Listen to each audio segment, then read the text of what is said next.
All right, we're back at the fire and we have the downstairs all done. There's all the rerouting of all the plumbing, a new concrete footer into here. All the concrete's finished. Pressure treated sill plate, 24 by 2 by 4, 16 on center up and down. 3.5 inch by 11 3/4 inch LVL double beam. See, double beam right there with a steel lolly column. We got a weld in here when we're done. It's a steel lolly column down into right on top of the concrete pier.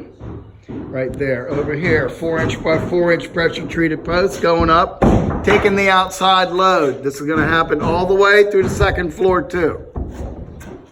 All the way in here, I'll give you, here you go. You'll understand this now.